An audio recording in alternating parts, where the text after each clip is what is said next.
XSFM입니다. I, D, W, K. 소비자와 하청업체에게 갑질을 일삼는 기업들은 보통 소비자가 견제할 수는 없는 권력을 가지고 있고 그런 권력을 놓치지 않을 수 있는 시스템이 있어서 기업의 횡포를 권장해줍니다. 시스템에 변화가 없다면 모든 성공한 기업이 우리를 우습게 볼 겁니다. 2014년 재헌절의 히스테리 사건 파일 그것은 알기 싫답니다.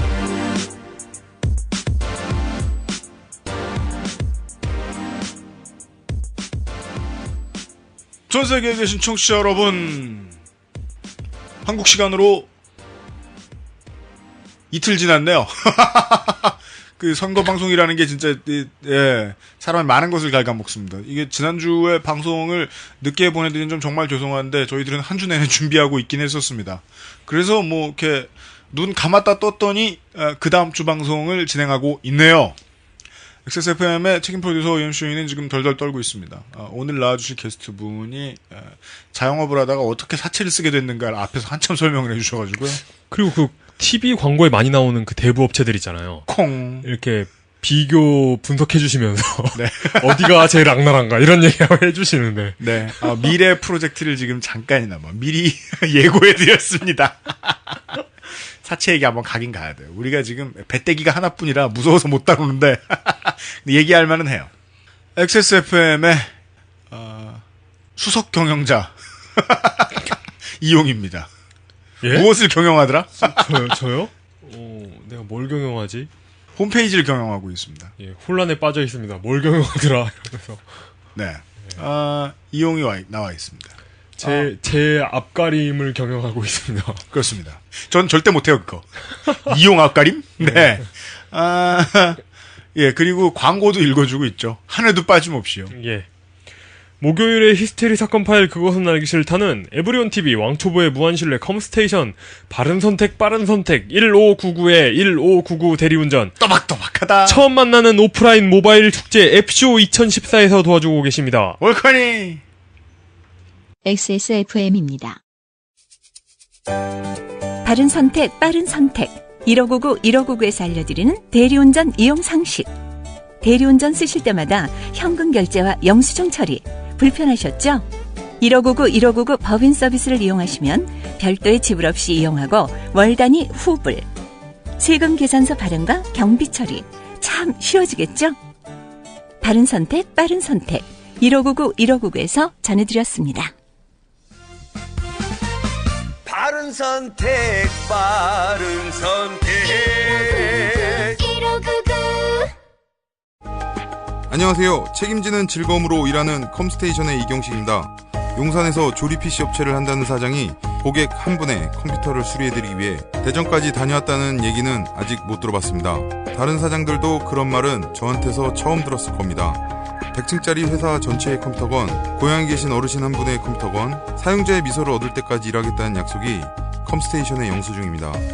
용산 선인상가 21동 1층 130호 컴스테이션에 놀러 오십시오. 컴스테이션은 조용한 형제들과 함께합니다. 뭐요? 불 끄기 귀찮아서 그냥 자본 적이 없어요? 한 번도? 소개팅은 없던 걸로 합시다. 앱쇼 2014 12월에 만나요. 네. 하지만 거짓말입니다. 모바일 축제를 우리가 처음 만나는 건 아니에요. 모바일 축제. 뭐라고 던져야 돼, 운을. 이게 그냥 그렇게 뭐 소개가 되고 있긴 합니다만은.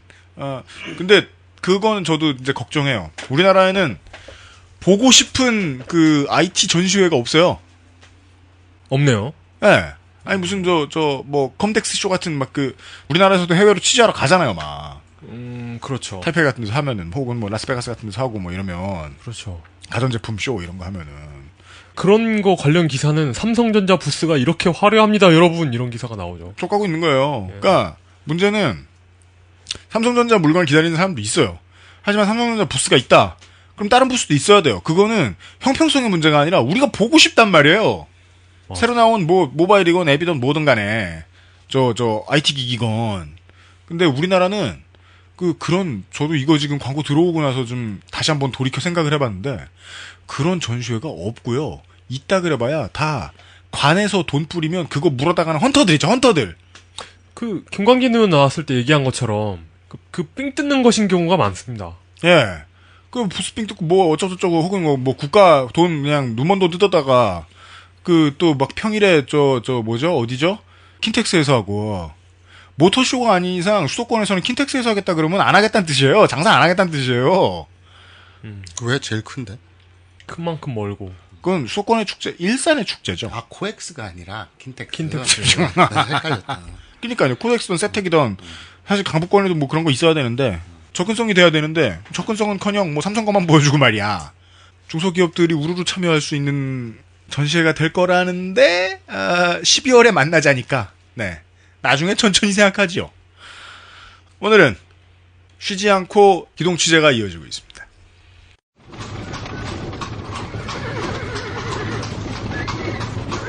기동 취재 출동 보고서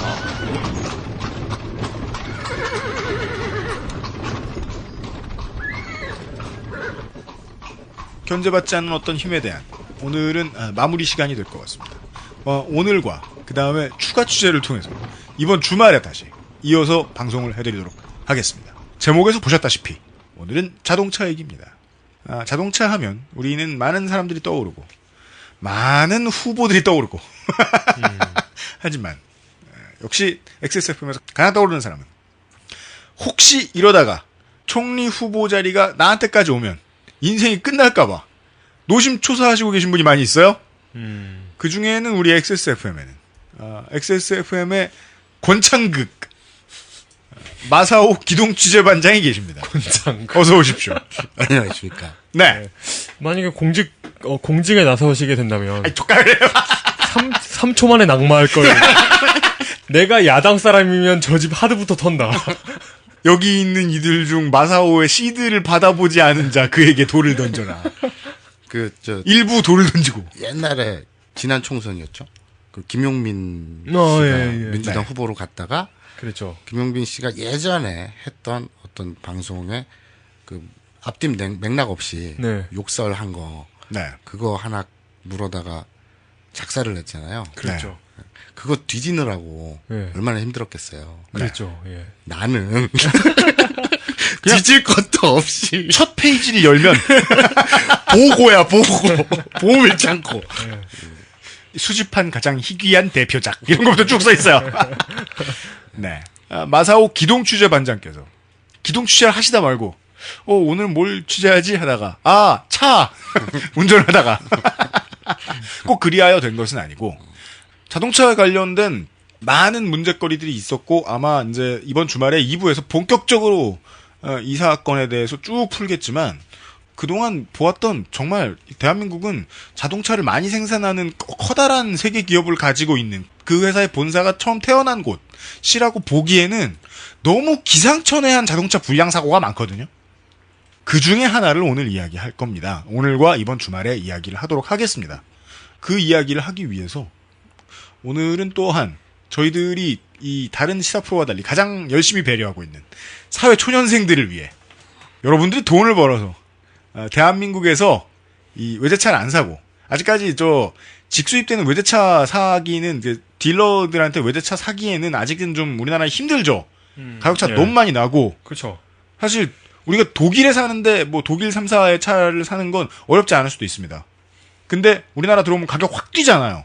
그래서 그런지는 몰라도 또 저렴한 차종은 들어오지도 않죠. 예를 들어 저렴한 차종이라고 치더라도 내가 뭐 미국 차를 사고 싶다. 근데 뭐 미국인의 흔한 발, 임팔러 혹은 뭐 그냥 기분 내고 싶을 때 혹은 길 넓은 동네 사람들이 타는 뭐 머스탱, 카마로 뭐 이런 흔해 빠진 미국인들의 차 그런 거 소나타 값하고 비슷하거나 더 싸지요. 미국으로 가면. 그렇죠. 그런데 우리나라에 오면 가격이 2배가 됩니다. 수입이라도 어거지로 하기 위해서는 그 사람들 단가를 맞추기 위해서 뭐 수입하는 사람들이 그래야 한다라는 얘기는 뭐 수긍할 수도 있는데 하여간 소비자로서는 수긍하기 어려운 가격인 건 사실이거든요. 그래서 수입차 사기 어려우니까 우리나라에서 자동차 만드는 회사 중에 한 군데에 차를 사겠다라고 생각을 해서 차를 사려고 하면 소비자가 제기할 수 있는 차의 기본적인 불량 문제를 걱정하지 않고 그냥 얘기하면 다 들어줄 만한 회사. 과연 있느냐? 저는 이제 마사오님하고 이 취재에 대해서 이야기를 하다가 단 한 군데 회사밖에 생각 안 났어요. 슈퍼카 스피라를 만드는 어울림 모터스. 거기는 그래도 1억 줬는데 사장이라도 나와서 커피라도 한 잔 타주시지 않을까. 어울리면 거기 장사되고 있나? 팔리고 있어요? 지금 뭐 어떻게 됐는지 모르겠습니다. 하여간 이제 대한민국 자동차 회사들이 리콜 안 해주는 문제들 이런 거 이렇게 쭉 듣다 보니까 생각나는 회사 뭐 거기도 뭐 말썽 많다고 합디다마는. 어울림 모터스에서 이 리콜한 데 가지고 고생하신 소비자 있으시면 제보해 주십시오. 그렇습니다. 하여간 어울림 모터스를 제외한 대한민국의 자동차 팔아주는 회사들에 대한 이야기부터 운을 떼어 보겠습니다. 리콜 많이 들어봤죠. 리콜. 예. 아비터가 쓰는 기술이죠. 우리 군의 주력 전차인 신형 K1 전차에서 참으로 황당한 결함이 발견돼 전량이 리콜 조치됐습니다. 포를 왼쪽을 향해 쏘면은 실내에 소화가스가 뿜어져 나와서 병사들이 포를 쏟아 말고 대피를 했다고 합니다. 홈쇼핑에서 팔린 코오롱 아웃도어 제품에서 발암 물질이 발견됐습니다.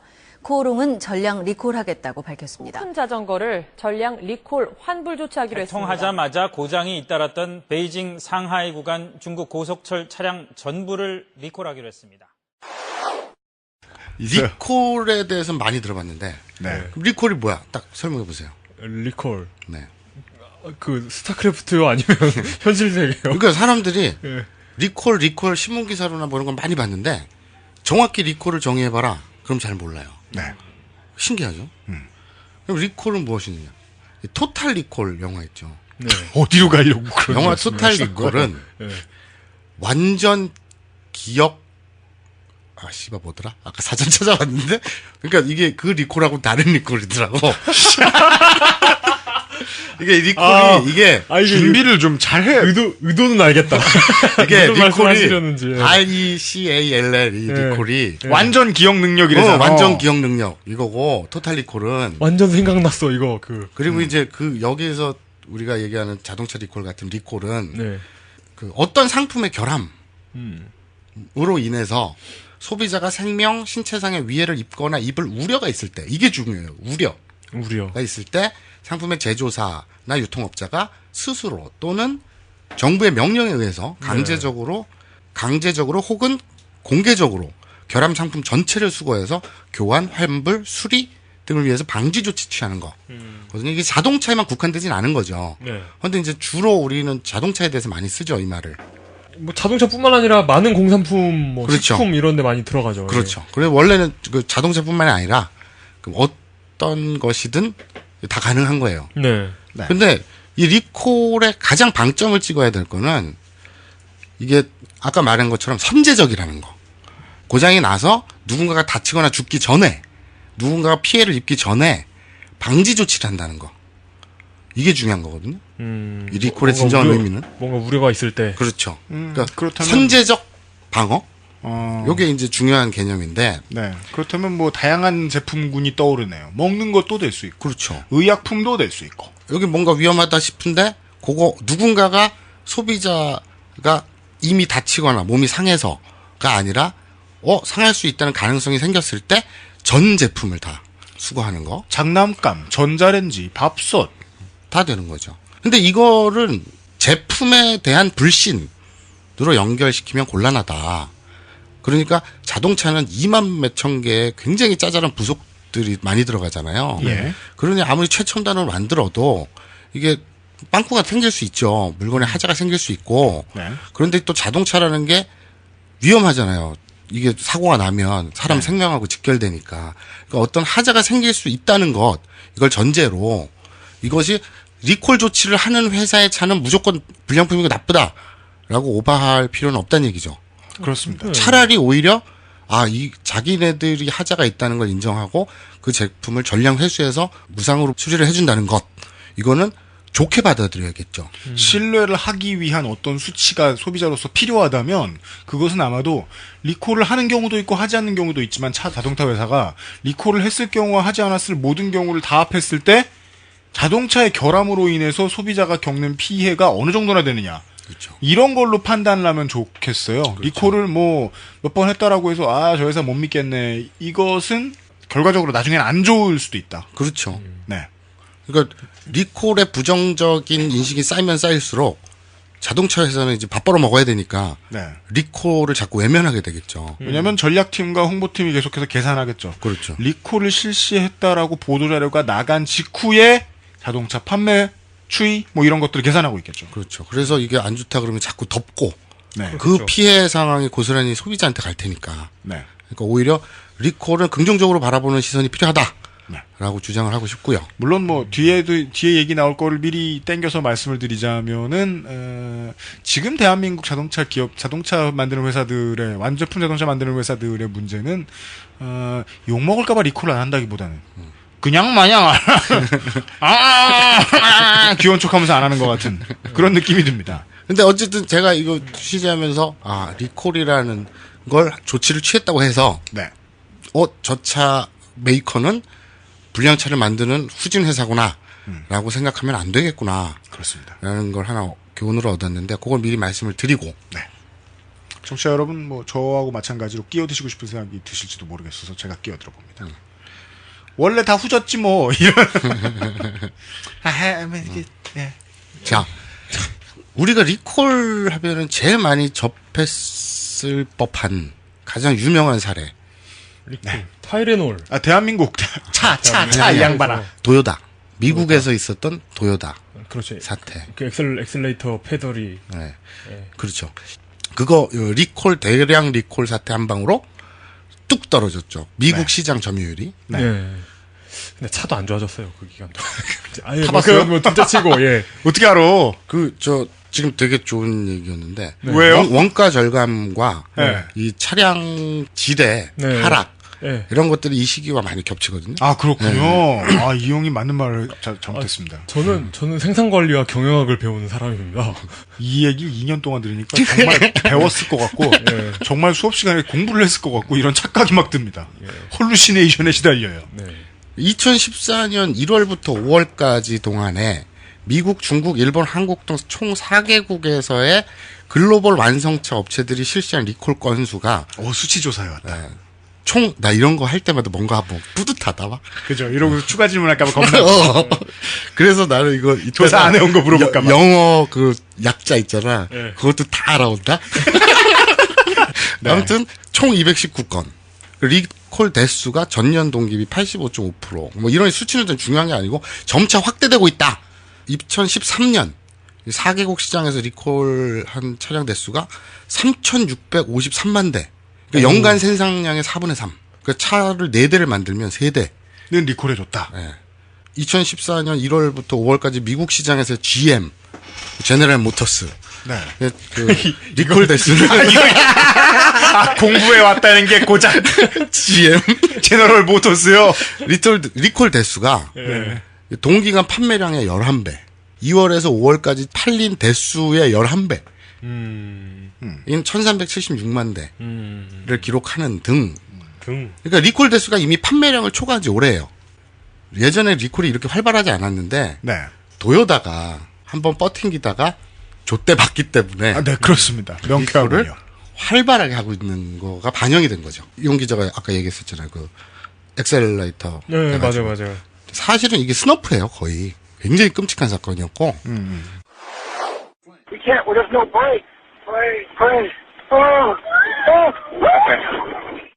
토요타의 렉서스 승용차가 급발진으로 통제불능 상태에 빠지면서 일어난 사고였습니다. 이후 토요타 자동차에서 급발진이 있었다는 신고가 잇따랐고 400건이 넘는 소송이 줄어리었습니다. 토요타 측은 운전 미숙으로 인한 사고라며 기기 결함 의혹을 부인하다 뒤늦게 1200만 대의 차량을 리콜했습니다. 이에 대해 미 법무부는 토요타가 미 당국과 소비자를 속였다며 12억 달러, 우리 돈 1조 3천억 원에 달하는 사상 최대 규모의 벌금을 부과했습니다. 정확히 어떻게 됐냐면 2009년 8월 28일 샌디에이고 그 인근의 125번 고속도로를 번호 125번 어딘지 모르겠지만 샌디에이고 근처래요. 렉서스 ES350 모델이 강남의 소나타인데요. 네. 이게 4명의 가족을 태우고 네. 가고 있었어요. 네, 4인 가족. 네, 4인 가족. 그러니까 남편, 아내, 딸, 처남. 처남. 네, 처남까지 타고 있었는데 이게 사고가 났을 때 헬기로 네. 그게 고스란히 생중계가 됐어요. 헐. 사고가 난 네. 생중계가 아니구나. 참 그게 찍혔어요. 차가 기계 고장으로 네. 가속 엑셀이 밟힌 거예요. 그러니까 브레이크도 안 들고 꺼지지도 않고 시속 80km를 달리던 차가 갑자기 맛이 가가지고 125마일, 195km, 그러니까 200km 가까이 전속력으로 달린 거죠. 그런 일 닥치면 어떻게 해야 되나? 근데 브레이크도 안 들고. 안 들죠, 그런 상황에서는. 그러다가 다른 차량을 받고 가드레일을 받고 차가 그 가드레일 넘어서 전복이 돼가지고 4명 모두 일가족이 사망하는 사건. 네네네. 너무 끔찍하다. 근데 처음에 이 사건이 일어났을 때 네. 도요다는 네.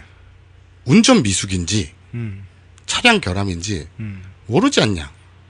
왜 덮어놓고 우리 탓이래 하고 말을 뺀 거예요. 거대 기업다운 초동 조치를 보여줍니다. 그렇죠. 거대 기업 이 표준. 네. 표준어 되게 좋아하네요. 네. 근데 이 운전자가 마크 세일러라는 사람인데 네. 직업이 네. 캘리포니아 고속도로 순찰대원이에요. 아, 경찰이구나. 네. 그리고 안전운전에 대해서는 빠삭한 전문가일 거 아닙니까? 그리고 이 처남이 911에 신고하면서 네. 이거 자동차가 이렇게 맛이 갔어요. 지금 절박한 목소리로 뭐 영어로 했겠죠. 절박한 그 긴박한 그 911 녹음이 나중에 공개되거든요. 그런 건 보통 미국 전역을 떠돌게 되죠. 뉴스를 그렇죠. 통해서. 아니 생각해봐. 내가 고속도로 순찰대원 출신인데 가족이 타고 있잖아요. 물론 자살하고 옆에 마누라가 타고 있었잖아요. 거기까지는 뭐 예를 들어 야, 넌 와이프 죽었으면 좋겠다, 죽이고 싶다 이런 생각 해본 적 없어요? 방송에 내보내서 없어요? 진행하세요. 네? 없어요? 없어요. 진행. 없어요? 없어. 우리 셋 다 없구나.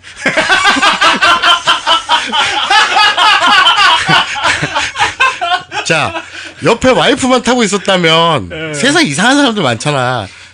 와이프가 미워 죽겠으니까 같이 죽자 씨발 뭐 이럴 수도 있는데 아까 뒤에 딸이 타고 있었다고. 애기가. 이걸 설명해야 돼. 네. 그러니까 이게 뭐 자살이라든지 미친 짓이 아닌 게 확실하잖아요. 거기다가 그 자리에 타고 있었던 처남이 막 절박하게 전화를 했는데 브레이크도 안 먹고 차가 미친 듯이 폭주를 한다. 이런 상황을 상세하게 얘기를 했거든요. 그래가지고 이제 그래도 진짜 어떻게 해야 되나? 시동키를 꺼야 되나? 뒤에 우리나라 사례도 나오지만 전복 사고가 일어났거든요. 네. 자동차 시동 꺼짐이 운전 중에 발생을 하면 브레이크하고 핸들이 안 먹어요. 그럼 사이드를 올려야 돼요. 사이드 브레이크를. 임시 방편으로라도. 그리고 뭐 어떻게 운 좋으면 가드레일 같은데 옆으로 박아서 강제로라도 세워야죠. 근데 어쨌든 운전 미숙이나 자살 시도가 아니라 기계적 결함 아니냐 이게 다 밝혀졌으니까 그래가지고 그 신고 기록 절박한 목소리들 그리고 그 정황들 이런 거 가지고 도요다한테 또 추궁이 들어간 거죠. 네, 그러면서 여론이 슬슬 불이 일어나기 시작하죠. 그렇죠. 근데 이제 그 NHTSA 고 내셔널 하이웨이 트래픽 세이프티 어드미니스트레이션. 청취자 여러분 귀로만 들으셔도 마사오님의 만족이 느껴지시나요? 그러니까 이제 우리식으로 얘기하자면 미 도로교통안전국. 예. 나르시시스틱해요. 그러니까 나중에 밝혀졌는데 이 차량의 정확한 사이즈에 규합하지 않는 엉뚱한 바닥 시트가 깔려 있었다. 바닥 시트가 이렇게 밀리고 하다 보니까 엑셀에 걸릴 수가 있다. 그것이 올라타가지고. 그래서 엑셀을 무리하게 밟게 되는 자동차 시트가 엑셀을 밟는 결함 의혹이 일어난 거예요. 이게 드러난 뒤에 만약에 초거대 기업답게 도요타가 시트를 다시 잘 정리했으면 되지 않겠느냐 이런 소리 하면 정말이지 미국 전역에서 퇴출됐을 수도 있죠. 그렇죠. 그러니까 이 사고 이전에도 토요타 일부 모델에서 엑셀러레이터 이상 반응이 있었다. 이런 얘기가 돌고 있었는데 계속 이게 도요타가 이게 한 게 그거예요. 그냥 부정하고 본 거예요. 덮고 본 거예요. 아닌데 이걸 뭐 저기 조작 미숙이나 그 사소한 기계적 오류일 수도 있겠지만 이러면서. 근데 결정적으로 그 아까 NHTSA에서 그 뭐라고 얘기했냐면 이게 시트 결함이 아닐 수도 있다. 그랬더니 그 뒷말은 이게 영어도 그런가 봐. 우리말에서 뒷말 끝까지 들어봐야 된다 그러잖아. 영어도 그런가 봐. 도로안전교통국에서 이게 시트 결함이 아닐 수도 있어요? 이러니까 성급하게 도요타가 꺼봐! 아닐 수도 있잖아! 아닐 수도 있잖아! 그러면서 발기했다가 그 도로안전교통국에서 더 심각한 기계적 전자 제어 그 쪽 결함일 수 있어요? 이렇게 돼버린 거지. 그래갖고 또 깨갱하고. 그러면서 이제 삽질을 매번 여러 번 해요. 도요타 측에서. 도요타 측에서는 계속 빼고 부정하고 간접 광고나 이런 걸로 이미지 싸움으로만 나간 거예요, 이거를. 이게 뭔가 마케팅 전략으로. 고향에 온 듯한 느낌이 드네요. 그런 전략에 대해서는. 그러게요. 역시 세계인은 하나라는. 그렇죠. 엑셀 페달 자체가 아니라 제역의 전반 문제일 수도 있다는 그 발표 때문에 발칵 뒤집히면서 그리고 아까 얘기했듯이 미국민들에게 거의 스너프 필름처럼 그 절박한 목소리나 녹음 같은 게 다 퍼지면서 리콜을 안 해줄 수가 없게 됐잖아요. 그러니까 그게 이제 역대 사상 최고의 리콜 사태를 불러일으키면서 그렇습니다. 일본 처음에는 이제 부사장 나섰다가 나중에는 창업주의 손자 도요타 아키오. 네, 도요타 아키오 그 양반이 직접 나서서 대가리를 받고 대가리를 받진 않았어요. 사죄를 도계자 있죠, 도계자. 그러니까 이제 이게 미 정치권에서까지 나섰으니까 미하원 감독 정부 개혁위원회 그리고 청문회 미하원 에너지 상업위원회 한두 군데가 아니에요. 이런 데서 청문회를 열고 아주 갈갈이 찢어놓죠. 그렇습니다. 그래서 얘들은 백기 선언을 하고. 그렇지 않아도 GM 망할 것 같아가지고 힘들어 죽겠는데 잘 됐다 이놈들. 그렇죠, 뭐 이런 그렇죠. 것도 있었겠죠. 그것도 없지 않아 있죠, 사실은.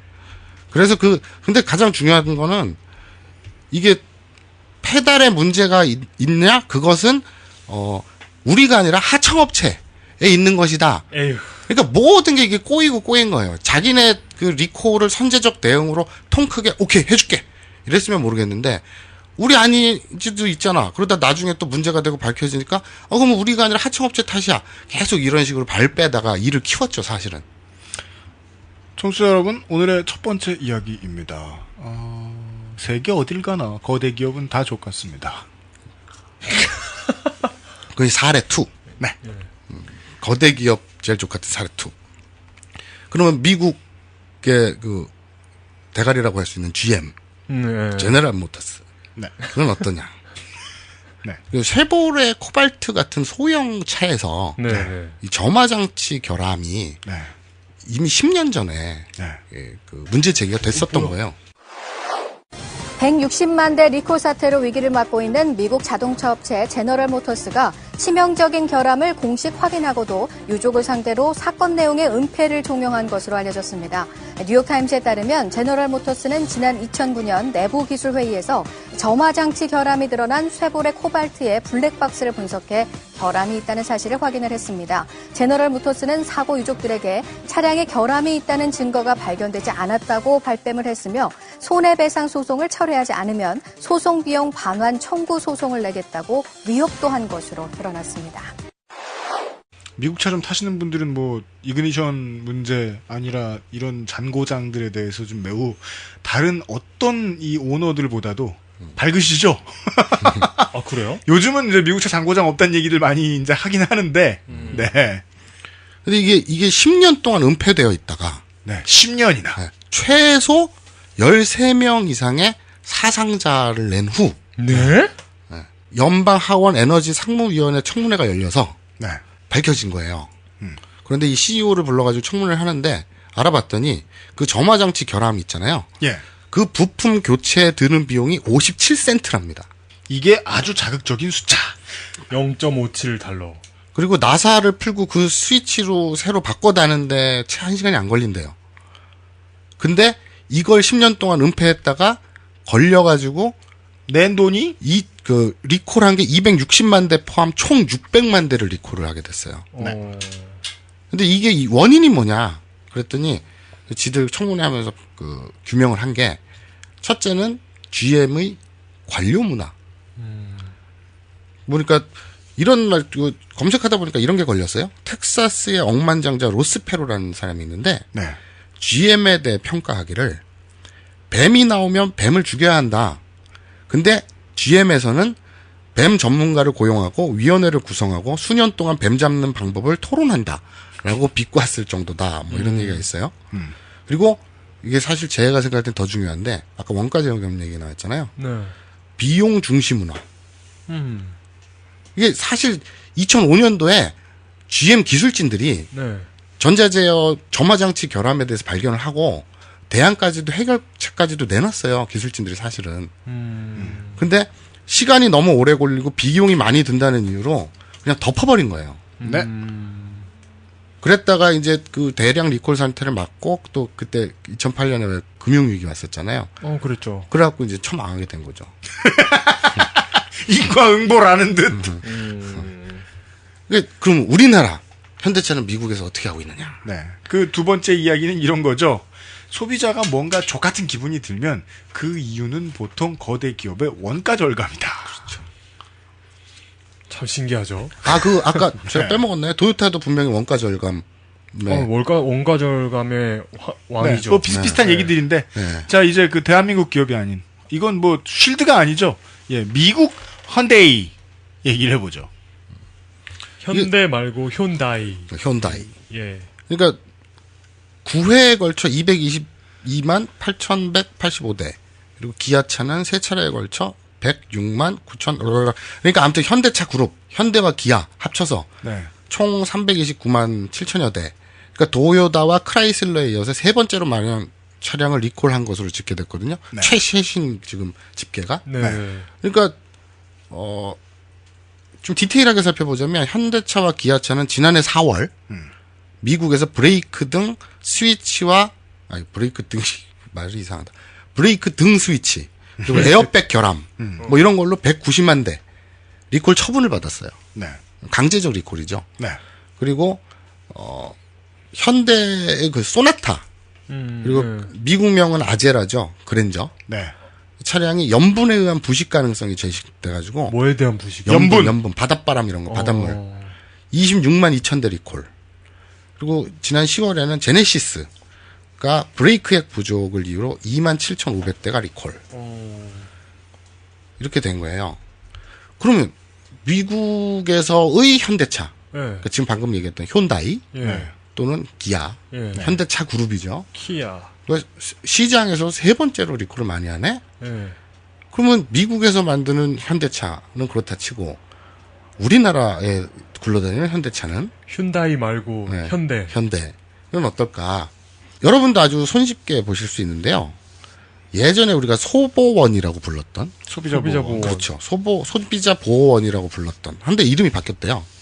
한국소비자원 홈페이지나 혹은 교통안전공단에서 하는 따따따.car 그러니까 CAR car.go.kr 네.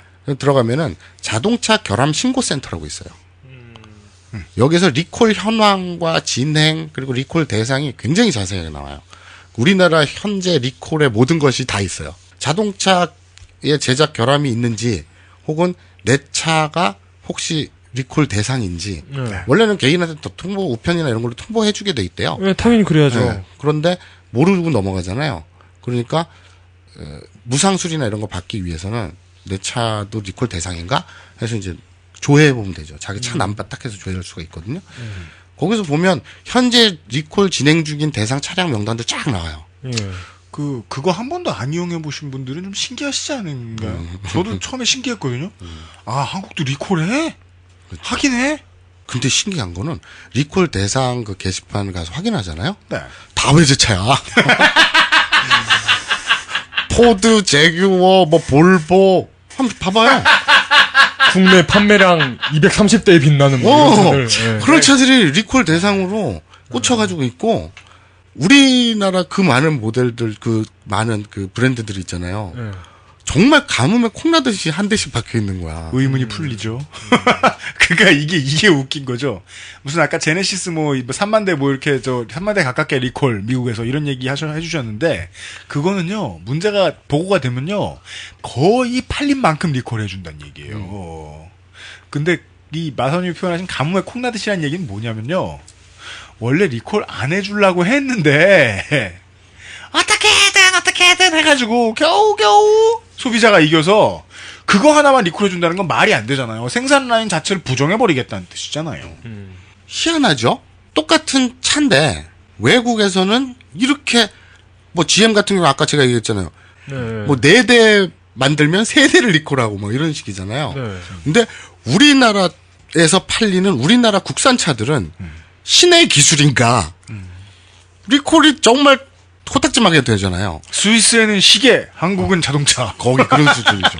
독일은 우습게 쌈 싸먹을 수 있는? 왜 한국에서 현기차의 시장 점유율이 이렇게 높은지를 설명해주는. 그렇죠. 리콜도 하지 않을 만큼 완벽한 품질. 우리나라의 구체적 사례, 어떤 특정 사례를 지금부터 얘기를 할 텐데. 네. 그 전에 제가 모두에서 얘기했던 것처럼 제가 강조합니다만 리콜은 긍정적으로 바라볼 필요가 있다. 리콜을 안 한다는 건 패치 없는 운영체제. 그렇죠. 그렇게 볼 수도 있겠죠. 운영체제 때문에 고속도로에서 비명 행사하는 세상은 아니잖아요, 아직까지는. 그거보다 더 심한 거예요. 네. 자, 그리고 또 하나, 여러분들 계속 들으면서 머릿속에 이거 하나만 계속 떠올려 주시길 바랍니다. 원가 절감. 원가 절감! 그렇죠. 저는 이 두 가지 코드가 굉장히 중요하다고 보는데. 네. 2014년 5월 29일 오후 6시경이었어요. 어느 나라 얘기입니까? 우리나라에서. 이제 우리나라로 겨들어왔습니다. 그러면은 저희가 지지난달? 그렇죠. 지지난달 5월 얼마 안 됐습니다. 네. 제가 결혼하기 직전. 세상 너의 시간표대로 계산하지 마. 네. 이제 저희들이 잠시 후에 아로니아진과 스테픈 울프 제뉴인 레더 광고를 듣고 돌아와서 국내로 와서 우리가 진짜 하고 싶었던 얘기에 운을 살짝 띄우겠습니다. XSFM입니다. 안녕하세요. 믿어도 되는 조립 PC 업체 컴스테이션의 이경식입니다. 조립 PC 시장은 특이하게도 구매자가 검색을 통해 부품의 가격을 모두 알아볼 수 있습니다. 따라서 여러분은 검색을 통해 저희가 취하는 이익이 얼마인지 아실 수 있겠죠. 컴스테이션은 끝까지 상담하고 제대로 돌아갈 때까지 서비스해드립니다. 만족과 신뢰의 비용, 그 이상은 받지 않는 컴스테이션 011-892-5568 전화 주십시오. 제가 직접 받습니다. 컴스테이션은 조용한 형제들과 함께합니다. 뭐 요거 좀 봐라. 지구들 마음대로 막 뛰어댕겨불고 눌러지도 않고 뭐 이거 만져보고 사야지. 환불도 안 된다는데. 만져보려면 사야될란가. 아따 누굴 부자로 하나. 돈이 뭐 흑살이 껍데기요. 앱쇼 2014 12월에 만나요.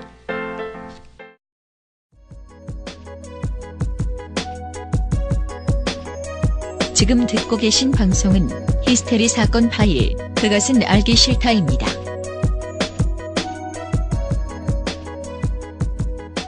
해외 사례에서 말씀을 드렸습니다.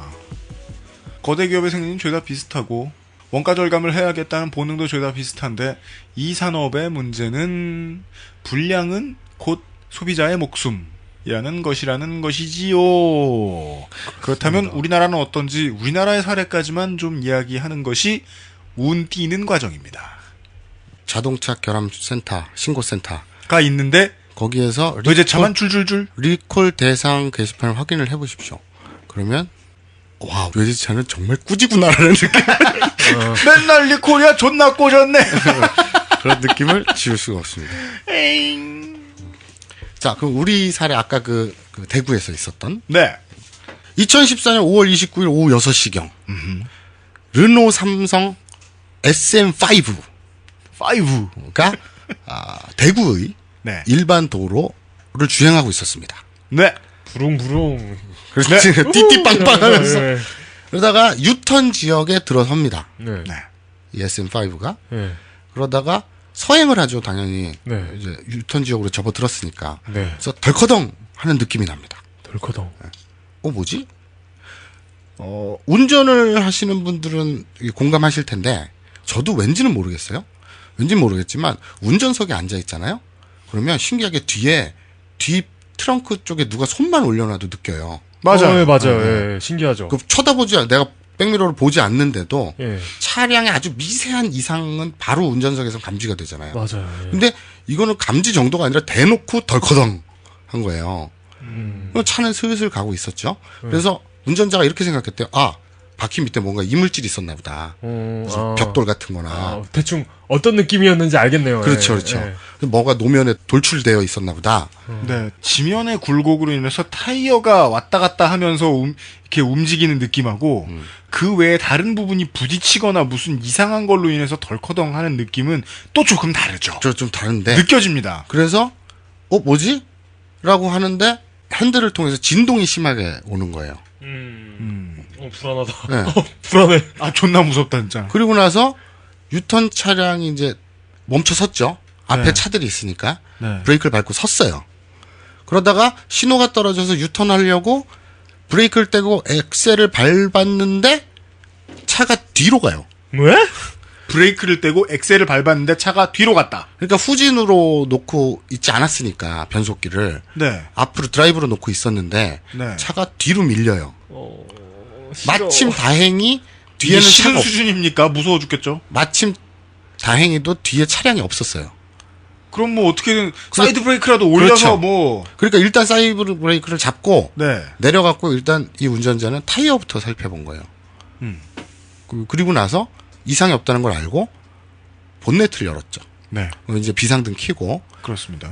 그리고 나서 차를 무서워서 운전할 수가 없으니까 차가 맛이 갔으니까. 근데 보통 그러니까 본네트 열어본 적 있죠. 그럼요. 그러니까 그게 보통 사람이 본네트 열어볼 때는 잘 아는 건 없으니까 저는 워셔액 갈 때. 뭐. 그러니까 네. 내 말의 뜻은 뭐였냐면 본네트 갈 때 되게 황망하지 않아요? 본네트 궁금해서 열긴 했는데 열어봤더니 나와는 아무 상관없는. 해외여행 가가지고 외국인한테 뭐 물어봤는데 대답하는 느낌. 외국인이 자기 나라 말로 대답하는 느낌. 이런 거 있잖아요. 그러니까 여기 너한테는 해당 안 되는지 모르겠지만 컴퓨터가 고장이 났어. 네. 그래갖고 본체를 열었다. 네. 그거랑 똑같아. 나는 이게 뭐 어쩌라고 뭐 이런 느낌. 컴퓨터에 문제가 있는데 본체를 열어본다고 해서 알 수 있는 건 별로 없어요. 어차피. 그러니까. 근데 차 같은 경우에는 우리 같이 모르는 사람들이 열었다.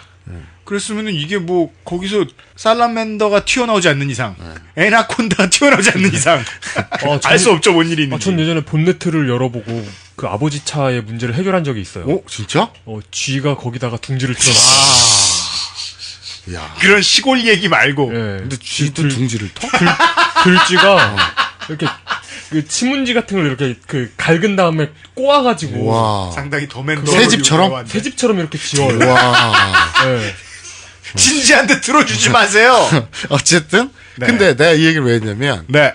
보통 이제 본넷을 열어본 분들은 딱 열어보고 이렇게 생겼군 이렇잖아요. 그렇죠.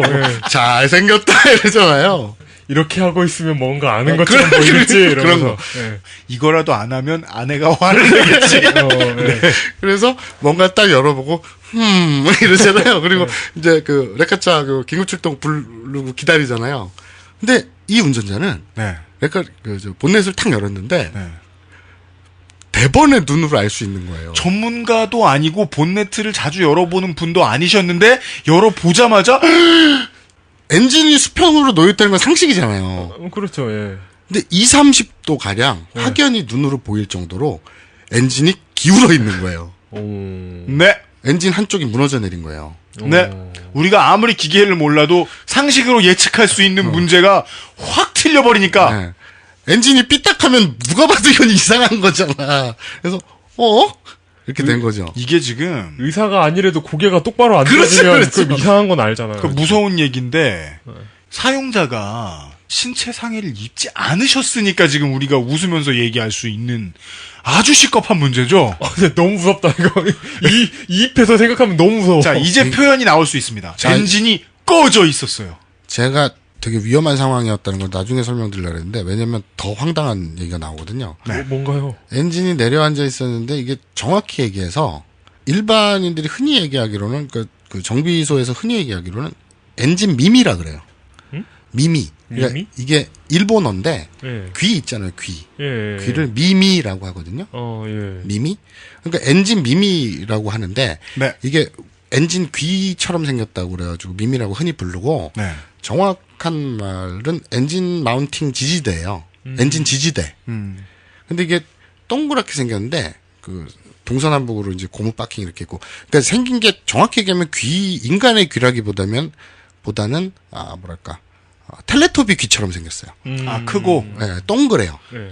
뭐 귀가 동그랗진 않잖아. 그렇죠. 뭐 아마 뭐 이제 물건 같은 거를 어디 한 군데에 고정해 두어야 할 때 쓰는 브라켓의 일종 뭐인 것 같기도 한데. 그러니까 엔진을 그 하부에 지지대하는 지지대예요. 그래서 동그랗게 생겼는데. 네. 그러니까 이 운전자가 너무 놀랬을 거 아니에요. 네. 엔진이 밑으로 내려앉았어 한쪽이. 네. 그리고 차가 뒤로 가.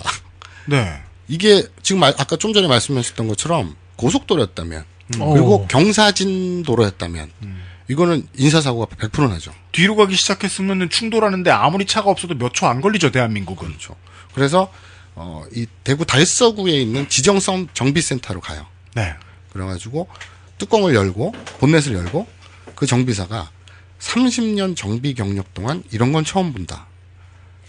이 원인 규명하려면 본사 직영으로 가야 된다. 네. 그래서 대구 사업소. 르노 삼성 대구 사업소로 갑니다. 로 이동을 합니다. 그러니까 마치 이런 거예요.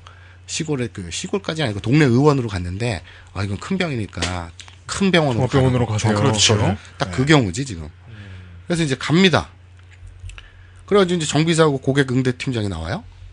그래갖고 원인 탐색을 했는데, 엔진이 하부 쪽으로 밑으로 내려왔다 그랬잖아요. 네. 그래서 차 자체를 마운팅을 해요. 그러니까 위로 들어 올려요.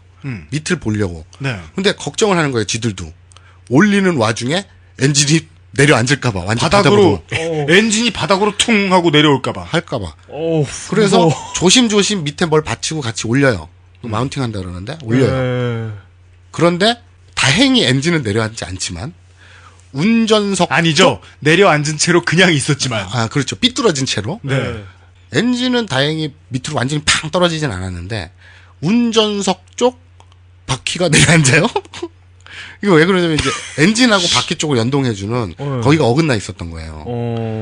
그러니까 이거는 바로 이 지점에서 제가 그 얘기 하려고 했거든요. 얼마나 위험한 거. 이걸 운행하고 있었다면. 네. 고속도로나 경사진 데서 운행하고 있었다면. 네. 이건 100%죠. 정확히는 이건 완성품 차라기보다는 분해되어 가는 차를. 그렇죠. 몰고 있던 셈이다. 그렇죠. 네. 그래서 원인을 파악을 해요.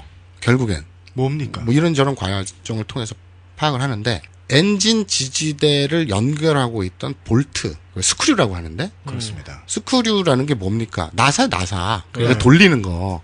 그 대가리하고 몸통이 부러진 게 아니라 완전히 레이저로 절단한 것처럼 싹 두부 자르듯이 끊어져 있는 거예요. 깔끔하게 끊어져 있었습니다. 그렇죠. 피로 파괴 가능성이 있네요. 그러니까 바로 그거예요. 제조 공정상 운이 나빠서인지 되게 희귀한 사례이긴 한데, 노쇠가 빨리 돼서 파손되었을지 모른다. 르노 삼성 측 설명은 애초 차량 불량보다는 엔진의 정상적 진동에 의한 파손으로 여겨진다. 뭐야? 그러니까 운이 없었단 얘기지. 그러니까 SM5는 모두 이럴 것이다. 모든 SM5는 이럴 것이다. 이게 보통 엔진 지지대나 이게 엔진을 자기가 사적으로 분해해서 하면 그 스크류 있잖아요. 네. 그리고 다 돌려서 빼는 자국이 남아요. 맞습니다. 그런데 얘들이 이거를 끊어진 상태나 이런 걸 안에 들여보더니 전혀 그런 흔적이 없으니까. 따로 스크류를 빼본 티가 안 나니까. 그러니까 이거는 100% 소비자 과실이 아님이 확실하다. 그러니까 인정했어요. 무상 수리해주겠다. 여기까지 합의가 된 거예요. 그런데 자, 입장을 소비자 쪽으로 가능한 한 최대한 옮겨와 봅시다. 나의 의지와 무관하게 후방으로 가던 차, 엑셀을 밟았더니 후방으로 가던 차를 고쳐서 받고 싶다? 이분의 정확한 워딩은 무섭다. 다시 탈 생각 없다. 였죠. 진심이 우러납니다. 그래서 이렇게 공감대보긴 또 오랜만이네. 우리가 선거방송 많이 해서 그래요. 이게 그래서 그쪽에 삼성 측이 요구한 게 그거예요. 계약을 무효화하자. 니네가 정상적인 차를 팔지 않았으니까 계약 자체를 무효화해서, 이게 이분이 높은 옵션으로 차량을 현금으로 다 주고 사셨대요. 좀 사시네. 그 5년 동안 그 직장 생활하면서 모은 돈으로 이거 할부를 하면은 나중에 계산 뭐 하고 돈도 더 들고 내가 돈 모으는 것도 어쩌고 하니까 그냥 5년 동안 직장 생활하면서 모았던 돈 거금으로 2,880만 원 이게 또 동급 대비 SM5가 좀 비싸요. 그죠. 네. 거기다가 옵션까지 다 더해가지고. 거의 풀옵션이네요. 네. 그래서 2,880만 원을 가지고 네. 이제 산 건데 계약 자체를 무효하자. 2,880만 원 다오. 즉 환불해라. 그리고 니네 차 가져가라. 그렇죠. 환불이죠. 근데 이분도 저한테 털어놓기를 사실 1년 탔어요, 이 차가. 네. 새 차인데 1년 됐어요. 네. 그 뭐 3만 킬로는 뭐야? 나같이 그 국제운송 운장 택시같이 하루 종일 몰아야 1년에 3만 타는데 이분은 이제 만두 제대로 안 탄 거죠. 1년 탔는데 10,000km도 안 탔죠. 네, 당연히. 그러니까 거의 새 차죠. 이런 차는 중고 시장에 나오면 그럼 10,000km도 안 되는 차가 정상적인 운행으로 엔진을 지지하던 나사가 피로 파괴되는 거예요? 그렇죠. 그 일회용 차냐? 일회용 차. 그래서 근데 이분은 무슨 그 요즘 파는 싼 여름옷 같은 거 있잖아요. 한 시즌 입는 거 그런 거. 보풀 심하게 이는. 네. 그 다이소에서 냄비를 샀다? 그 양은 냄비? 근데 한 1년 썼다 진짜로? 냄비 끓이다가 그 가스레인지 있잖아. 거기에 푸시푸시 막 물이 흘러. 그래서 물 넘친 줄 알았어. 물이 안 넘치는데도 막 그래. 가스불이 막 꺼질라 그래. 그러니까 밑에 빵꾸가 나 있더라고. 그래서 물이 새더라고. 그런 거지 뭐.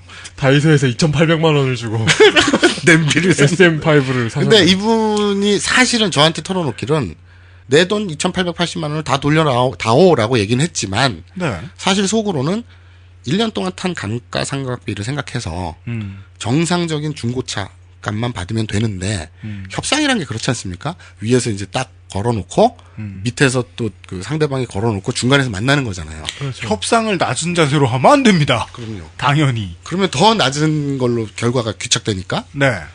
그리고 나서 이제 자기네들이 그 볼트 깨진 거 있잖아요. 아까 예. 칼처럼 잘려 나간 거. 예. 그거를 연구소 가서 이게 정확한 원인을 위해서 연구를 해봐야겠으니 그 스크류를 가져가겠다. 처음에 내심 내키진 않았지만 원인을 밝히고 뭐 어떻게 결과를 내야 보상을 하든 말든 해야 될 거 아니냐라고 하니까 할 말이 없죠. 사실 소비자 한 사람이 저 큰 회사가 거짓말을 할 테니 가장 중요한 증거는 내가 가지고 있어야지라는 생각을 하기도 쉽지는 않습니다. 그렇죠.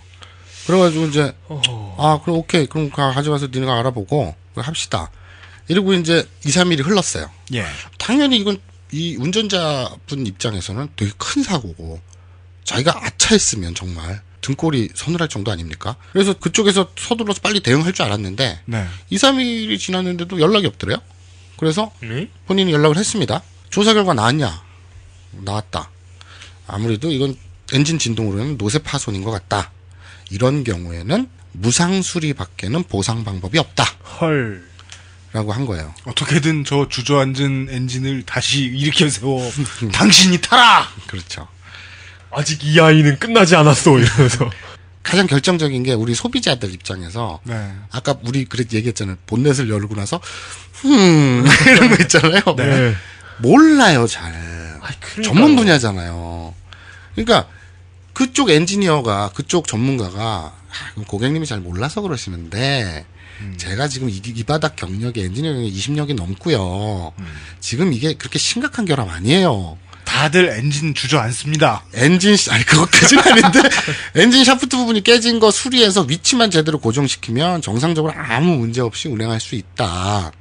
지금 국가 공인된 중고차 검정사가 있대요. 그럼 회사가 있대요. 예. 거기서 가격을 책정을 해도 아무 사고 없이 멀쩡하게 그냥 1년간 타던 차량과 기껏해야 한 2-30만 원 차이 날 뿐 중고값 제대로 받을 수 있다.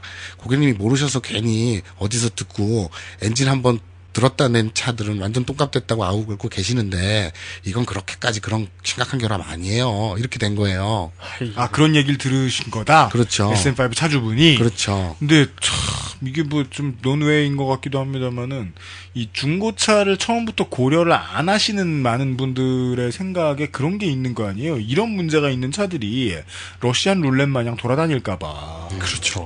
근데 그거를 차를 만든 생산한 회사에서 그런 말을 한다는 거는 불쾌하네요. 그렇죠. 그러면 중고차 값 대동소이하다고 하니 나는 지금 그 차 무상 수리해준다는 건 도저히 찝찝해서 못하겠어. 그러면 그 차를 당신네가 제값 받고 팔으시오. 하여간 그 돈을 해결해라. 그리고 그 돈 놔주면 되겠네. 이렇게 된 거예요. 그래서 중고차 값 정확히 알아본 후에 수리를 진행하기로 일단 통화를 종료합니다. 그쪽에서는 계속 아니 그러니까 수리 일단 진행하죠. 계속 이런 거예요. 회사 측에서 빨리 고쳐 받아가라. 그러니까 뭔가 찝찝하잖아요. 근데 그럼 수리하세요라고 말하는 순간 그건 그냥 종료가 돼 버리는 거예요. 다시 본인이 타야 되는 거예요. 무상 수리를 네가 하라 그랬잖아. 그래서 무상 수리를 했어. 그러니까 가져가가 되는 거죠. 그래서 계속 그렇게 밀리다가 계속 안 돼 하지 마. 가지고 있어. 하다가 그러면 중고차 값을 당신들이 알아보고 당신들이 얘기하는 대로 그 값을 받을 수 있다면 그때 수리를 하든지 뭐 그렇게 진행합시다. 그리고 재차 통화합시다. 이렇게 합의가 됐어요.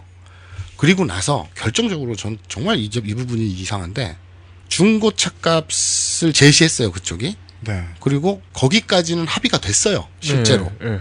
그 가격을 줄 수 있다? 왜냐면 아까 얘기했잖아요. 중고 가격은 대충 연식하고 모델을 알면 대부분 비슷하게 대동소이하게 그렇죠. 공개가 된다고. 그러니까 그렇게 인터넷에. 르노 삼성 자동차가 그 사고를 경험하신 SM5 차주분에게 그 가격은 줄 수 있다라고 제시를 한 거예요? 그렇죠. 거기까지는 좋잖아요. 근데 차량 취등록세가 한 100에서 150 정도 나와요. 평균 한 120만 원 정도 나옵니다. 맞습니다.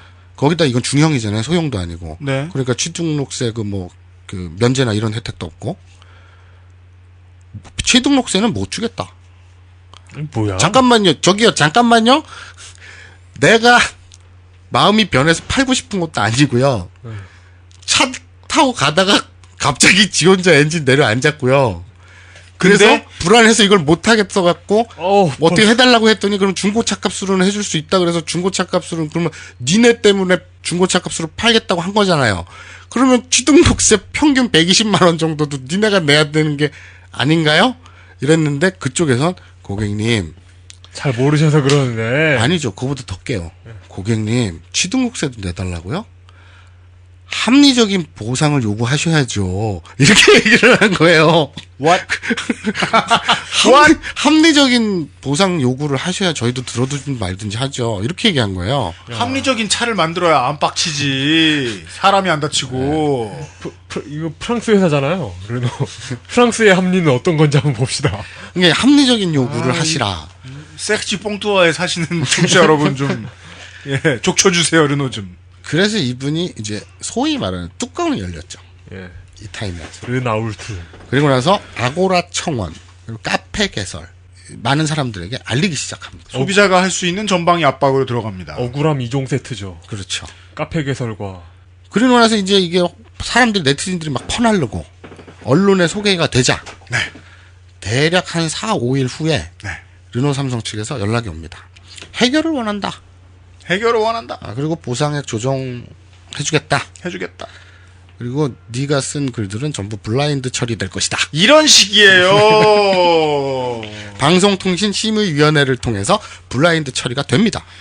이게 더 안타까운 게 이분이 그렇게 그 카페를 열고 행동을 하잖아요. 이 과정에서 많은 댓글들을 통해서 야 너도 여론몰이 한 다음에 일단 그 회사 측에 보상을 받으면 그 회사 측에서 원하는 해명글 서로 의사소통에 문제가 있어서 오해로 빚어진 뭐 이런 거 있잖아. 그런데 그 오해가 풀리고 나서 회사에서는 굉장히 친절히 흡족할 만한 이런 걸 하게 됐네요. 그런 내용의 항복 문서와도 같은 그런 글을 하나 딸랑 남기고 피해받은 소비자의 명의로 글을 반드시 쓰는 절차를 거쳐야 할 것이다. 그리고 게시판 싹 지우고 사라질 놈 아니냐 너 또한. 너도 그렇게 빠질 거 아니냐. 너도 그렇게 그때까지 그런 게 되게 많았다. 그런 말을 게시판에서 해주시는 유저분들은 그런 거죠. 우리가 공분해준 비용이 아깝다. 그렇죠. 정확하네요, 그게. 그러니까 이분이 그랬대요. 막상 자기가 당해보니까 이 소비자 입장에서 우리나라의 이 소비자 주권 같은 게 너무 싼 값에 내가 팔아넘기는 게 아니냐는 죄책감이 들었대요. 그러니까 네티즌들이 되게 적극적으로 퍼다 날라주고 댓글에서 힘내라 그러고 되게 도움을 많이 받은 게 작용을 한 거죠.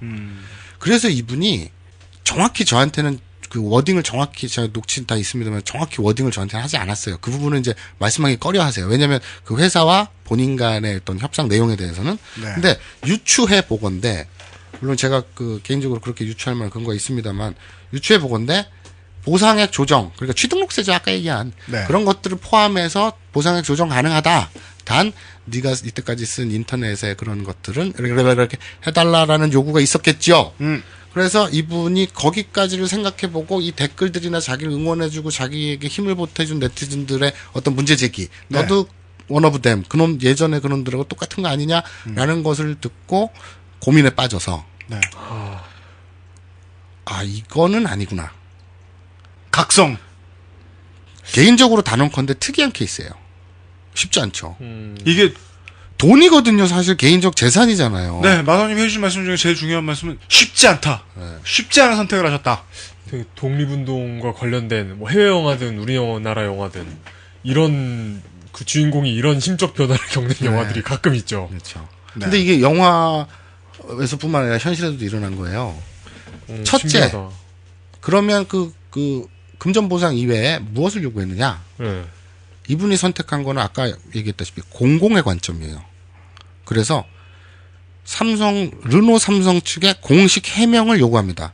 이게 무슨 말이냐면 내 차가 정말 1000만 분의 1 확률로 엔진의 정상적인 진동에 의한 노쇠 파손이었다 할지라도 똑같은 부품을 쓰는 SM5가 전국에 돌아다닐 거 아니냐. 똑같은 제조사와 똑같은 제조 공정을 거친 똑같은 부품이 똑같은 회사에서 납품받은. 그렇죠. 제작사가 같은 스크류를 쓰는 차주들이 알아야 할 권리가 있지 않느냐. 왜냐면 죽을 수도 있으니까 내가 그 끔찍함을 직접 겪어봤으니 굉장히 상식적이지 어떻게 보면. 사실은 이게 상식인데. 그렇죠. 그래서 거대하게 각성한 것도 없잖아요, 그냥. 그렇죠. 그러니까 이분이 당연한 얘기 그 네티즌들의 댓글 중에 자동차 이 정비 기술자, 소위 전문가 분들의 그 의견도 많았을 거 아니에요. 그렇죠. 그분들이 그랬대요. 그 10배수 원칙이라고 있대요. 이런 엔진 지지대, 엔진 미미 같은데 들어가는 거는 엔진 무게를 견뎌야 되잖아요. 그러니까 일반 볼트보다 견디는 힘이 10배 이상의 굉장히 강력한 그런 스크류를 써야 된다는 게 상식이지 않겠습니까? 당연히. 근데 원가 절감을 위해서 안전검사도 통과 못할 불량 스크류 썼을 확률 높다. 그죠? 또 전 세계적으로 글로벌 대세 아닙니까? 원가 절감이? 특히 자동차 업계에서 심합니다. 네, 요즘. 그렇죠. 지금 꾸준히 그걸 앞에 설명드렸던 겁니다. 그렇죠. 네. 그래서 제조사가 누구냐? 그리고 뭐 하청업체면 하청업체. 그리고 이 똑같은 부품 안전도 통과됐냐? 어쨌냐? 이거를 니네가 밝히면 르노 삼성이 공식적으로 안전하다라고 밝힌 것이니 돈 안 받고 무상 수리해주면 그 차 그대로 갖다 쓰겠다. 니네가 안전을 보장해줬으니까. 앞에도 이해할 만한 제안이었어요. 사주분의 입장은 소비자 한 사람의 권익을 반드시 찾고야 말겠다. 매우 합리적입니다. 근데 새로운 제안은 이 차를 쓴 소비자 전체가 연대할 만한 권익, 연대해서 가져갈 만한 권익을 다 찾아주라. 그렇죠. 그러면 이 회사를 내가 믿겠다. 그렇죠. 예. 아까 처음에 그 살벌하고 섬뜩했던 사고 경험조차도 너희가 그렇게 보증만 한다면 그 차 내가 다시 타겠다. 그러니 발표해라. 그랬더니 이제 회사 측에서는 그래요. 대단히 희귀한 사례이기 때문에 일일이 이런 걸 다 하나하나 기업이 해명이나 요구를 들어줄 수는 없다. 아니 희귀하다면서 희귀한 건 해줘야지. 뭔 소리야. 그죠? 이건 흔해 빠졌으므로 최대한 도와드리겠다. 참네. 그래서 그냥 그쪽에서 계속 얘기하는 건 그거죠. 글 내려라. 그리고 스크류 있잖아요. 네. 그거는 희귀한 사례이기 때문에 우리가 연구를 더 해야 되니 안 주겠다. 그래서 못 받고 그리고 있었던 거예요. 이 안 주겠다 못 받고 이거 한 몇 주 만에 다시 듣네요. 이 얘기. 네. 이게 근데 여러분도 그거 알아두세요. 우리나라 명예 이제 뭐 그 알실 청취자분들은 한테는 뭐 워낙 상식일 거예요. 일반인들은 잘 모르더라도. 뭐 일반인 아니에요, 우리 청취자는? 좀 이상해. 이 나오지만 명예훼손. 네. 사실 적시를 하더라도 명예훼손에 걸릴 수 있다는 거. 맞습니다. 그거는 우리 그 알실 독자 청취자들이라면 다 알겠죠. 네. 이런 의문도 갖고 있는 분이 있을 수 있어요. 사실 적시로 르노 삼성 똑같아요라고 글을 올렸고 블라인드 처리도 됐는데 막 그거 피하고 막 올리고 이럴 때 그럼 사실 적시에 의한 명예훼손에는 안 걸리나? 라고 생각할 수도 있겠죠. 간단히 말씀드리면 공공의 이익을 위한 게시물이라면 위법성 조각되어 아무 문제 없습니다. 그러니까 그걸로 한몫 뜯겠다는 게 너무 노골적이지 않고 이분처럼 공공의 이익을 위해서 라면 위법성 조각으로 아무 문제가 없어요. 그 부분 그 노예참법하고 맥락이 다 있군요. 그렇습니다. 최근에 그런 사건이 있었죠. 네이버 지도였나? 거기에 이렇게 무슨 맛집 같은 거 평 쓰는 그런 거 있잖아요. 네. 지도에 그 무슨 식당 있으면 네. 거기다 평 쓰는 건데 거기 평에다가 이거 직원들도 엄청 불친절하고 그지 같다 여기. 그랬더니 그 업주가 글 쓴 사람을 명예훼손으로 찔렀죠. 그런 사건도 있었죠. 아니 물론 그거야 뭐 정확한 예인지는 모르겠어요. 왜냐면은 그걸 악용하는 파워블로 거지들도 많긴 많으니까. 그러니까 소비자하고 이 판매자의 파워 밸런스 게임에서 한쪽이 완전히 이기는 거는 결코 바람직한 상황은 아닙니다. 우리가 28회 백화점 이야기하면서도 말씀을 드렸지만은 와 그걸 어떻게 다 기억하냐? 그래서 그 얘기를 본인이 나왔던 건데 지금 취재한 게 보여. 근데 그래서 저희들이 앞에 이제 긴 설명을 해드렸던 겁니다. 리콜을 왜 하는지, 그리고 리콜을 많이 하는 회사를 어떻게 보아야 하는지. 다만 못해 소비자가 죽지 않기 위해서라도 이 파워 밸런스는 어느 정도 지금보다는 소비자의 힘이 더 커질 필요가 있다는 거거든요. 자동차의 문제는 적어도. 자, 요거 사례 약간 쫄깃하게 만들어드리고 요번에는 1부를 마칠게요. 꼭 또 표현이. 예. 이게 왜? 네. 2014년 6월 21일이에요. 저번 달이네요. 그렇죠. 요 사건이 있고 대략 한 달 후죠. 우리가 누차 얘기했잖아요. 야, 유턴 차선이라서 속도 늦추고 거의 쓰다시피 해서 인명사고가 안 났지. 큰일 날 뻔 했다는 말을 했잖아요. 예.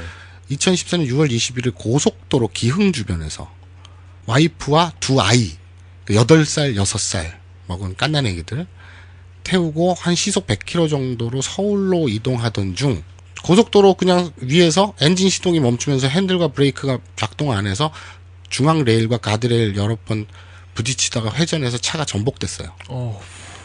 어느 회사 차라고요? 에어백은 하나도 작동하지 않았고요. 어느 회사 차라고요? SM5 LE 모델입니다. 네. 2011년 9월식이고요. 검정색 67,000km 뛰었어요. 네. 한 대략 3년 된 차죠.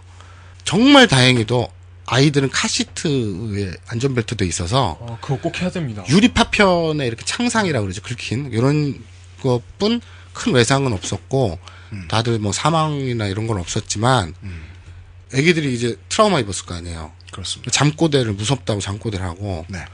와이프도 잠을 못 자는 거예요. 무서워서. 한동안 그런 스트레스성 외상이 있지요. 차량은 완파됐고 폐차 처리됐고요. 네. 그리고 더 섬뜩한 것은 이전에 이 사고 차량이 우리 동네는 상도터널 그쪽에서 운행 중에 갑자기 차가 엔진이 꺼지고 정지하는 상황이 발생해서 네. 이미 하네스 수리를 받았대요. 하네스? 이게 하네스가 뭐냐면 정확히 말하면 하니스인데 하니스? 이게 이제 와이어 하네스의 준말인데 어떻게 해야 되지? 그 차에는 온갖 전선들이 많잖아요. 배선들이. 그거를 이렇게 묶음 다발이에요. 네네네. 그걸 이제 와이어 하네스라고 하는데 그런 수리를 마쳤어요. 이미. 그런 차량이에요. 근데 또 그렇게 대형 사고가 난 거죠. 이제 보험사랑 다른 기관들의 문의를 해봤는데 블랙박스 그리고 ECU 이런 걸 확인을 하더라도 네. 기업을 상대로 소송을 벌이는 거는 좀 가능성이 희박하다. 네, 이런 말만 들었대요. 네, 블랙박스와 이슈는 실제로 이게 예전엔 이런 줄 몰랐는데 실제로 이런 거더라고요. 차를 만든 회사의 잘못은 절대로 볼 수 없게 설계되어 있는 것처럼 보입니다. 이제는요. 여기서 잠깐 ECU는 일렉트로닉 안 물었잖아. 컨트롤 유닛의 준말이에요? 왜 이런 건 안 물어봐? 예의상 해줘. 우와. 일렉트로닉 컨트롤 유닛. 난 에쿠인 줄 알았는데. 에쿠. 님절. 그러니까 난 택견 요원 줄 알았지. 네. 에쿠. 일부 맞추면서 이제 마무리 발언으로 하자면 아까 처음 얘기했다시피 이게 진짜인지 아닌지는 몰라요. 수사권이 없으니까. 하지만 원가 절감에 대한 정황이나 의심들을 우리가 충분히 가질 수 있고 그리고 실제로 르노 삼성 같은 경우에는 예전에는 닛산이었기 때문에 닛산에서 부품을 공급받아서 우리나라 국산차보다 퀄리티 면에서 우수하다는 평가를 많이 받았대요. 그쪽 바닥에서는. 근데 지금 거래처를 바꿨다 그러더라고요. 원가 절감 차원에서. 그러니까 해외에 뭘 어디다 쓰는지 모르죠. 그런데 그래서 이제 아까 처음 사례 그분이 제조사와 제작 공정 부품 내용 밝혀라라고 한 게 그런 이유거든요. 그리고 처음 시작할 때 그 리콜 사례처럼 도요다와 GM 이런 것들이 덮기에 급급하다가 나중에 사람이 죽고 나서 큰 대가를 치르고 나서 지들이 대가는 안 치렀지만 어쨌든 그리고 나서 지들이 엄청난 후폭풍으로 더 많은 대가를 치러야 했잖아요. 그런데 우리나라에서 아직 리콜이라는 것이 활성화되어 있고 사람들이 이것은 불량품 만드는 회사라는 부정적 인식 때문인지는 모르겠으나 그리고 이것저것 악의가 맞아서인지 모르겠으나 우리나라에서의 리콜은 아직까지 해외보다 굉장히 활성화되고 있지 못하다. 그래서 첫 사례와 두 번째 사례에서 우리가 배울 점은 무엇인지 그것은 2부에서 네. 말씀드리도록 하겠습니다. 네. 그리고 기동치제 반장님. 그리고 네. 참 르노 삼성의 입장을 당연히 들어봐야 되잖아요. 네. 그래서 수차례 시도를 했어요. 어젯밤까지 본사 네. 예, 홍보 담당 팀장 이모 팀장과 김모 매니저 분들에게 수차례 연락을 하고 제 연락처를 남기고 그분들 흔한 성씨라 다행이시네요. 애걸복걸을 했으나 접촉에는 좀 애로가 있고 그런 한계가 있으니까 그거는 좀 너그럽게 좀 봐주십사 말씀드리고 싶네요. 네. 아휴 정말 답답합니다. 마사오님이 지금 뭘 말씀하신 거냐면요. 그 자동차를 만드는 회사 쪽에서는 저희에게 아무 답도 해주지 않았다는 얘기입니다. 하지만 기동 취재이기 때문에 다른 직접 가서 취재해 오신 내용이 있는데요. 이걸 정리해서 이번 주말에 다시 한번 이야기해 드리도록 하겠습니다. 네. 이거 수고 많으셨는데 결론은 우리가 주말에 이야기를 해드리도록 하고 네.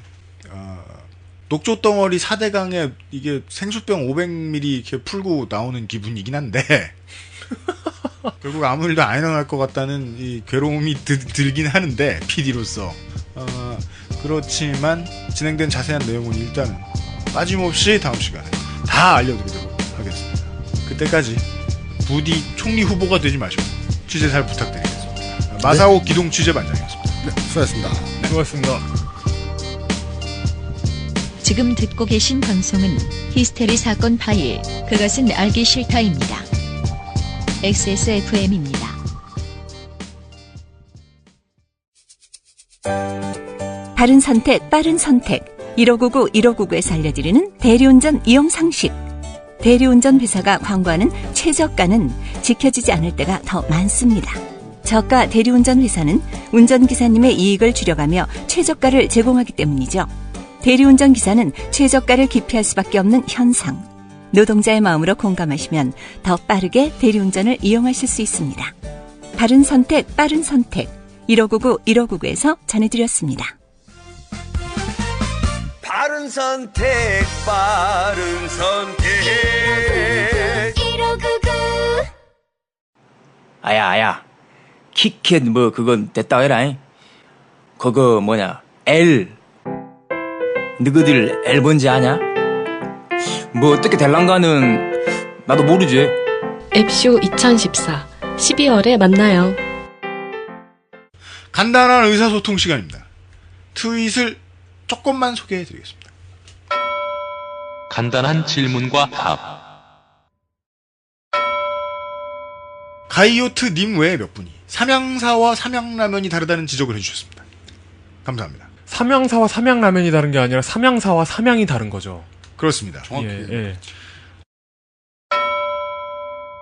에리니스님께서 괴산 군민 가마솥 직직을 보내주셨습니다. 저희 방송의 마스코트가 될 판입니다. 저거 진짜 그러니까 관광 유발 효과가 있긴 있는 거예요. 시발 괴산군 진짜 고마워하십시오. 만약에 관광객 늘었다. 그러면 다른 누구의 덕도 아닙니다. 네. 그리고요. 아까 처음 얘기한 가이오트님. 네. 그분하고 나 알아. 나 그분 알아. 특친이야. 네. 맨날 기회 있을 때마다 나한테 품번 달라 그래. 그런 분이야. 파렴치한 분이셨군요. 청취자의 자격이 없으시네요. 냥리라는 분이 약관은 언제나 쉽게 이해되지 않는다 라면서 애플의 약관을 올려주셨습니다. 네. 감사드립니다. 끝으로 한나쿤님이 누구 콧소리입니까? 이런 질문을 해주셨습니다. 모르셨던 분들을 위해 그리고 앞으로의 청취의 환경의 문제에 대해서 미리 고백하겠습니다. 유현수 PD는 만성 비염이 있습니다. 예, 제가 그것은 알기 싫다 시작한 이후에 코감기약 지르텍의 중독자가 돼버렸는데요.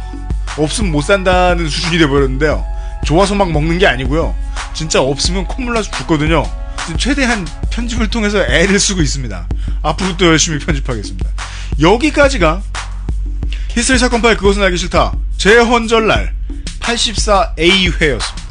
토요일 잘 보내시고 저희들은 아마 일요일에 84B회에서 다시 만나 뵙도록 하겠습니다. UMC 프로듀서 이용 전무이사였습니다. 수고하셨습니다. XSFM입니다. I, D, W, K